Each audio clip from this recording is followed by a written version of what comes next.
मेरे सभी दोस्तों को मेरा प्यार भरा नमस्कार, जय हिंद और सत श्री अकाल। दोस्तों, टीजीटी पीजीटी की सीरीज़ को जारी रखते हुए आज के वीडियो में भी हम कला के विविध 50 प्रश्नों का संग्रह लेकर आए हैं, जिसमें आप सभी का स्वागत है। ये वीडियो टीजीटी पीजीटी के अलावा डीएसएसबी, केवीएस, एनवीएस, यूजीसी और नेट जैसे एग्ज़ामों के लिए बहुत उपयोगी है। आज की वीडियो में पहला प्रश्न है, 24 तीर्थंकरों की मूर्तियां कहाँ हैं? तो दोस्तों, जो 24 तीर्थंकरों की मूर्तियां हैं वो महोबा में है। अगला प्रश्न है, भारतीय क्रांति की जननी किसे कहा जाता है? क्या प्रश्न है? भारतीय क्रांति की जननी किसे कहा जाता है? तो मैडम कामा को भारतीय क्रांति की जननी कहा जाता है। अगला प्रश्न है, Indian society of oriental art की प्रथम प्रदर्शनी कब हुई? सही आंसर है इसका 1908 में Indian society of oriental art की प्रथम प्रदर्शनी हुई। अगला प्रश्न है, शाहनामा पुस्तक के लेखक कौन है? या शाहनामा पुस्तक किसकी कृति है? या शाहनामा पुस्तक किसके द्वारा लिखी गई? तो दोस्तों, जो शाहनामा पुस्तक है वो फिरदौसी की रचना है। किसकी? फिरदौसी की। अगला प्रश्न है, अकबर का राज्याभिषेक कब हुआ? प्रश्न है, अकबर का राज्याभिषेक कब हुआ? तो अकबर का जो राज्याभिषेक हुआ था वो 13 वर्ष 11 माह की आयु में हुआ। अगला प्रश्न है, हिरौंजी किस रंग को कहते हैं? तो हिरौंजी जो है वो पीले रंग को कहा जाता है। किस रंग को कहा जाता है हिरौंजी? पीले रंग को। प्रागैतिहासिक चित्रों में किस प्रकार रंग के रंगों का प्रयोग हुआ है? प्रश्न है, प्रागैतिहासिक चित्रों में किस प्रकार के रंगों का प्रयोग हुआ है? तो किस प्रकार के रंग प्रयोग हुए हैं प्रागैतिहासिक चित्रों में? खनिज रंगों का। अगला प्रश्न है, तेल चित्रण के लिए सर्वोत्तम भूमि कौन सी है? तो तेल चित्रण के लिए सर्वोत्तम भूमि जो है वो कैनवास है। अगला प्रश्न है, बुद्ध की लेटी हुई विशाल पत्थर की प्रतिमा कहाँ है? प्रश्न देख लीजिए एक बार फिर से, बुद्ध की लेटी हुई विशाल पत्थर की प्रतिमा कहाँ है? तो कुशीनगर देवरिया में बुद्ध की लेटी हुई विशाल प्रतिमा है। अगला प्रश्न है, शरीर के मध्य में लाल रंग के बिंदुओं वाला हाथी गुफा में अंकित है। या प्रश्न ये भी पूछा जा सकता है कि शरीर के मध्य लाल रंग के बिंदुओं वाला हाथी गुफा कहाँ अंकित है? तो पिंडाल गुफा में। अगला प्रश्न है, अल्तामिरा की प्रश्न है, अल्तामिरा में किस पशु का अधिक चित्रण हुआ है? या अल्तामिरा में किस पशु का अंकन अधिक हुआ है? तो आंसर है, बाइसन का चित्रण अल्तामिरा की गुफा में अधिक हुआ है। किसका? बाइसन का। अगला प्रश्न है, हमारे चारों ओर के वातावरण को किस प्रकार की कलाएं उन्नति प्रदान करती हैं? तो दोस्तों, हमारे चारों ओर के वातावरण को सामाजिक कलाएं उन्नति प्रदान करती हैं। किस प्रकार की कलाएं? सामाजिक कलाएं हमारे चारों ओर के वातावरण को उन्नति प्रदान करती हैं। अगला प्रश्न है, कंपनी के अधिकारी ने भारतीय कला को किस दृष्टि से देखा? तो दोस्तों, कंपनी के अधिकारियों ने भारतीय कला को एक ही दृष्टि से देखा था। किस दृष्टि से? एक ही दृष्टि से। अगला प्रश्न है, पटना शैली के अंतिम चित्रकार कौन थे? तो दोस्तों, पटना शैली का अंतिम चित्रकार ईश्वरी प्रसाद शाह। या कई बार ये भी प्रश्न पूछा जा सकता है कि ईश्वरी प्रसाद किस शैली के चित्रकार हैं? तो पटना शैली के। या प्रश्न ये भी पूछ सकते हैं, ईश्वरी प्रसाद किस शैली के अंतिम चित्रकार थे? तो पटना शैली के या कंपनी शैली के। ये भी प्रश्न पूछ सकते हैं, कंपनी शैली का अंतिम चित्रकार कौन था? तो ईश्वरी प्रसाद। अगला प्रश्न है, Indian society of oriental art में कितने सदस्य थे? तो दोस्तों, Indian society of oriental art में कुल 35 सदस्य थे, जिसमें 30 अंग्रेज और 5 भारतीय थे। कितने सदस्य थे टोटल? अगर टोटल सदस्यों की बात करें Indian society of oriental art में तो 35, जिसमें 30 अंग्रेज और 5 भारतीय। अगला है, नंदलाल बोस ने किसकी अध्यक्षता में अजंता की प्रतिलिपियां बनाई? तो दोस्तों, लेडी हर्निंगम की अध्यक्षता में नंदलाल बोस ने अजंता की प्रतिलिपियां बनाई। किसकी अध्यक्षता में? लेडी हर्निंगम की अध्यक्षता में। अगले प्रश्न में थोड़ी सी गलती हो गई है दोस्तों, भारतीय शिल्प षडंग की जगह हो गया है सड़क, तो ये ध्यान कर लीजिएगा।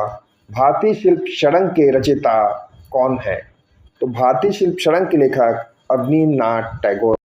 अगला प्रश्न है, आइडल ऑफ ईस्ट के लेखक कौन है, या आइडल ऑफ ईस्ट किसकी रचना है? तो दोस्तों, आइडल्स ऑफ ईस्ट ओकाकोरा की रचना है। किसकी है? ओकाकोरा की। अगला प्रश्न है, नंदलाल बोस को पद्म विभूषण से कब सम्मानित किया गया? तो दोस्तों, नंदलाल बोस को पद्म विभूषण से 1954 में सम्मानित किया गया था। कब सम्मानित किया गया था? 1954 में। रंगों का सम्राट किसे कहा जाता है? तो दोस्तों, अब्दुल रहमान चुगतई को रंगों का सम्राट कहा जाता है। या ये भी प्रश्न पूछ सकते हैं कि AR रहमान का पूरा नाम क्या है? तो अब्दुल रहमान चुगतई को रंगों का सम्राट कहा जाता है। अगला प्रश्न है, रौद्र रस का रंग क्या है, या रौद्र रस का रंग क्या होता है? तो रौद्र रस का जो रंग होता है वो लाल होता है। अगला प्रश्न है, चित्रण के धरातल में कितने आयाम होते हैं? तो चित्रण के धरातल में 2 आयाम होते हैं। कितने आयाम होते हैं चित्रण के धरातल पर? 2। अगला प्रश्न है, बंधेज का संबंध किस तकनीक से है? तो बंधेज का जो संबंध है वो टाई एंड डाई से है। अगला प्रश्न है, विश्वामित्र और मेनका नामक चित्र किसके द्वारा बनाए गए, या विश्वामित्र और मेनका किसकी कृति है? तो दोस्तों, विश्वामित्र और मेनका जो थी वो राजा रवि वर्मा की कृति है। कौन सी? विश्वामित्र और मेनका। अगला प्रश्न है, मुगल कला में चित्रकला को सबसे अच्छा कौन समझता था, या मुगल कला में चित्रकला को समझने में सर्वाधिक कुशल कौन सा शासक था? तो दोस्तों, जहांगीर जो है वो चित्रकला को समझने में सबसे सर्वाधिक कुशल थे। अगला है, अशोककालीन स्तंभों के शीर्ष पर कौन सी आकृतियां हैं, या अशोककालीन शीर्षों के स्तंभ पर कौन सी आकृतियां बनी हैं? तो दोस्तों, अशोककालीन जो स्तंभ थे उनके शीर्ष पर पशुओं की आकृतियां बनी हैं। किसकी आकृतियां बनी हैं? पशुओं की। अगला प्रश्न है, ताजमहल को किस देश के कारीगरों ने बनवाया था, या ताजमहल को किस देश के कारीगरों की सहायता से बनाया गया था? तो फारस के कारीगरों की सहायता से ताजमहल का निर्माण हुआ। अगला प्रश्न है, 2.5 दिन का झोपड़ा किसने निर्मित कराया था? 2.5 दिन के झोपड़े का निर्माण कुतुबुद्दीन ऐबक द्वारा कराया गया, या कुतुबुद्दीन ऐबक ने करवाया था। किसका? 2.5 दिन के झोपड़े का निर्माण। अगला प्रश्न है, 3 संगीतक किसकी पेंटिंग है? तो 3 संगीतक जो है पब्लिक पिकासो की पेंटिंग है, और ये पेंटिंग भारतीय डाक टिकट पर भी छपी थी। कौन सी? 3 संगीतक। अगला है, पशुपति अंकित मोहर कहाँ से प्राप्त हुई है? तो दोस्तों, पशुपति अंकित मोहर मोहनजोदाड़ो से प्राप्त हुई है, या मोहनजोदाड़ो से मिली है। कौन सी? पशुपति अंकित मोहर। अगला प्रश्न है, स्वर्ण मंदिर के निर्माण में किस मुगल शासक ने भूमि प्रदान की थी? तो अकबर ने स्वर्ण मंदिर के निर्माण में भूमि प्रदान की थी। अगला है, एलोरा में किस गुफा को सबसे पहले खोजा गया? तो दोस्तों, एलोरा की गुफा संख्या 21 को सबसे पहले खोजा गया, जो रामेश्वर के नाम से मशहूर है। किस गुफा को खोजा गया था एलोरा की सबसे पहले? गुफा संख्या 21 को। अगला प्रश्न है, दिलवाड़ा के प्रसिद्ध मंदिर कहाँ बने हैं या कहाँ स्थित हैं? तो दोस्तों, दिलवाड़ा के जैन मंदिर जो हैं वो माउंट आबू में स्थित है। अगला प्रश्न है, सिंधु सभ्यता से संबंधित नृत्य करती हुई महिला की मूर्ति किससे बनी है? यह प्रश्न ये भी पूछा जा सकता है, मोहनजोदड़ो से प्राप्त नर्तकी की मूर्ति किससे बनी है, या नर्तकी की मूर्ति किस धातु की बनी है? तो दोस्तों, सिंधु सभ्यता से प्राप्त नृत्य करती हुई या नर्तिका की मूर्ति कांस्य से बनी है। किससे बनी है? कांस्य से। अगला प्रश्न है, खजुराहो के प्रसिद्ध मंदिरों का निर्माण किसने कराया? यह प्रश्न ये भी पूछ सकते हैं कि खजुराहो के मंदिरों का निर्माण किस शासक के द्वारा कराया गया? तो खजुराहो के जो प्रसिद्ध मंदिर थे उनका निर्माण चंदेल वंश द्वारा कराया गया या चंदेल शासकों ने कराया। अगला प्रश्न है, निहाल चंद किस शैली का या किस कलम का प्रसिद्ध चित्रकार था? तो निहाल चंद जो था वो किशनगढ़ शैली का प्रसिद्ध चित्रकार था। किस शैली का? किशनगढ़ शैली। और किशनगढ़ शैली राजस्थानी शैली के अंतर्गत आती है। अगला प्रश्न है, कोणार्क सूर्य मंदिरों का निर्माण किस वंश के द्वारा कराया गया? तो कोणार्क के जो सूर्य मंदिर है उनका निर्माण पूर्व गंग वंश के द्वारा कराया गया। अगला प्रश्न है, मुगल काल का अकबर के समय भारत में निर्मित सबसे बड़ा पुल? तो अकबर के समय का निर्मित सबसे बड़ा पुल है जजाऊ में। कहाँ है? जजाऊ में। अगला प्रश्न है, विक्टोरिया मेमोरियल हॉल कहाँ स्थित है? तो विक्टोरिया मेमोरियल हॉल जो है वो कोलकाता में स्थित है। जैन धर्म का सबसे प्राचीन ग्रंथ कौन सा है?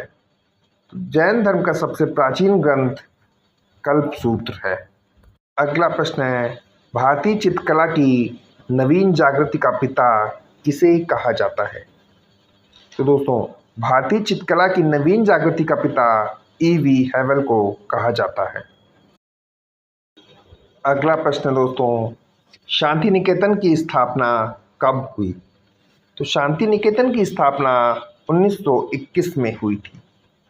अगला प्रश्न है, दीन-ए इलाही धर्म किसके द्वारा चलाया गया?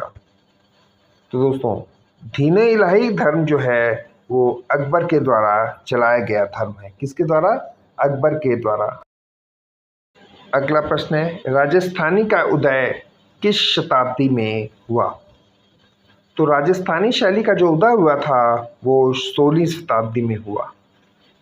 अगला प्रश्न है, किस चित्र शैली के अधीन फिरका पेंटिंग चित्रित की गई?